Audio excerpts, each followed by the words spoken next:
Three Little Pigs Get Smart. Once there were three dwarf pigs named Stella, Hal, and Brad. They studied architecture in school and learned how to build wolf-proof houses. One day their mother said it was time for them to put their learning into practice. She didn't like the pesky wolf who was always lurking around. She was worried he might eat them.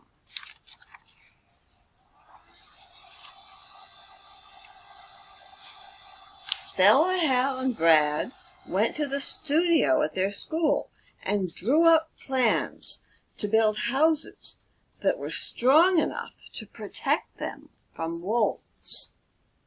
Stella built her home with sticks and saplings. She positioned the sticks firmly in the ground and wove the saplings in and out to create strong walls. Then she covered the walls with wet dirt to keep out the wind and rain. For windows, she selected pieces of clear rock called mica that breaks into thin window-sized slices, and for her roof she fastened more sticks across the top. Then she covered them with overlapping leaves.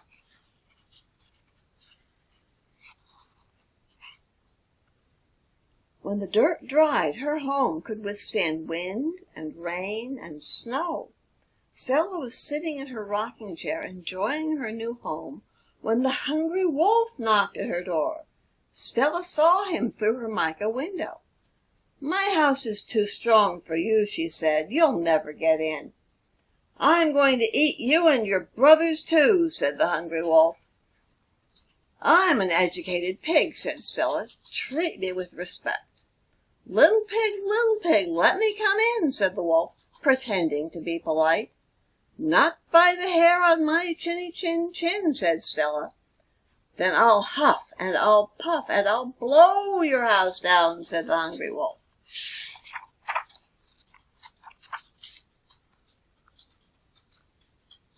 "I'm a master builder," said Stella. "You can huff and puff all you want. My house will stand." "It's just sticks," said the wolf. "This won't take long." The windows shook, the leaves on the roof rattled, but the house stood strong and firm.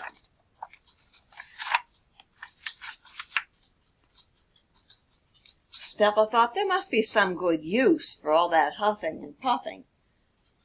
She snuck out the back door and ran to her brother Hal's house to talk with him about her idea. Hal's house was built with hay and covered with clay to make it sturdy and dry. Just as the two pigs settled down for a chat, the hungry wolf knocked at Hal's door. Little pigs, let me come in," called the wolf, pretending to be polite. "Not by the hairs on our chinny chin chins," said Stella and Hal. "Then I'll huff, and I'll puff, and I'll blow your house down," said the hungry wolf. "You can huff and puff all you want," said Hal. "I'm a master builder, and my house will stand." "Your house is just hay," said the wolf. "This won't take long." The wolf took a deep breath. Then he puffed a strong puff. The hay roof ruffled, but Hal's house stood strong and firm.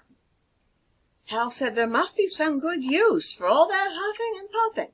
Let's go ask Brad. While the wolf huffed and puffed at the front of their house, Stella and Hal snuck out the back door and ran to their brother Brad's house.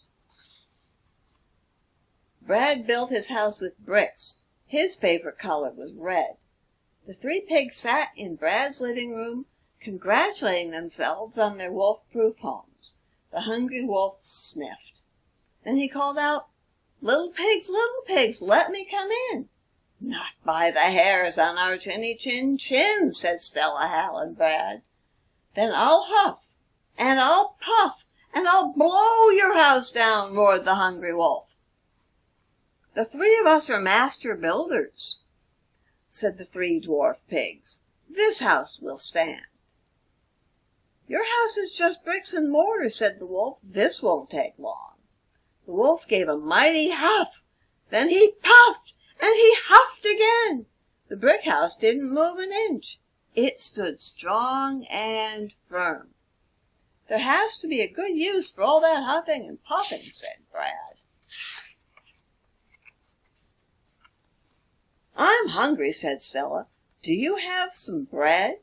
"No," said Hal. "I'll make soup."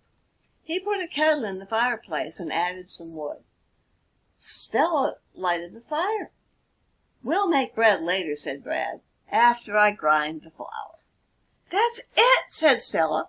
"We can build a windmill to grind the flour, and on days when the wind doesn't blow, the wolf can huff and puff."